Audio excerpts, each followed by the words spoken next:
High, আমি সহেলি। Welcome to my channel Saheli creative art জার্নিতে। আজকে আমি তোমাদেরকে কম খরচে করা একটা ক্রাফট দেখাবো। এটা আমার স্টুডেন্টদের অনুরোধে আমি করছি। তারা আঁকতে এসে রোজই বায়না করে যে কিছু ক্রাফটের কাজ শেখাও দিদি, কিছু ক্রাফটের কাজ শেখাও।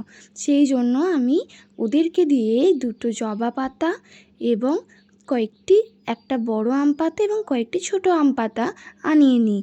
তারপর আমি খাতার মধ্যে পেন্সিল ড্র করে নিই একটা প্যারোটের।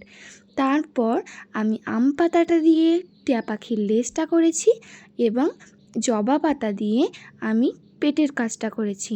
তারপর আরেকটা জবা পাতা দিয়ে ভাঁজ করে নিয়ে একটুখানি আমি গাম লাগিয়ে এটা লাগিয়ে দিয়েছি মাথাটার।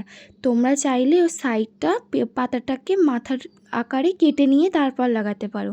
তারপর এই যে ছোট পাতাটা, এটা হচ্ছে কাঁঠাল গাছের পাতা। এই কাঁঠাল গাছের পাতাটা আমার দেখলাম যে ছোট ঠিকঠাকই আছে, ঠোঁটটা বানানো যেতে পারে, সেই জন্য আমি আর কাট করিনি। তোমাদের যদি প্রয়োজন মনে হয় কাঁঠাল গাছের পাতা শুকিয়ে যাওয়া যে লাল পাতাগুলো, সেগুলো কাঁচি করে কেটে নিতে পারো, দিয়ে লাগাতে পারো। তারপর বাড়িতে থাকা প্যাস্টেল কালার দিয়ে আমি গাছের ডাল করে নিচ্ছি একটা, এবং গাছের ডালটা হয়ে যাওয়ার পর সেখানে আমি ছোট ছোট কচি কচি আম পাতাগুলো ডালের মধ্যে কয়েকটি লাগিয়ে দিলাম। লাগিয়ে দেওয়ার পর দেখলাম কিছু ফাঁকা ফাঁকা লাগছে, সেই জন্য ফেব্রিক কালারের হোয়াইট কালারটা ইউজ করে পেন্সিলের পিছনের অংশটা দিয়ে আমি চোখের মধ্যে একটা টিপ করে নিয়েছি। তোমরা চাইলে চোখটা কাগজের মধ্যে এঁকে নিয়েও লাগাতে পারো, গোল করে কাট করে।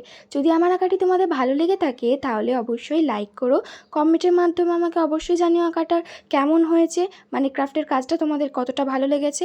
আর এরকম নতুন নতুন আরও ক্রাফটের কাজ বিনামূল্যে করার জন্য আমাকে সাবস্ক্রাইব করে আমার পাশে থেকো।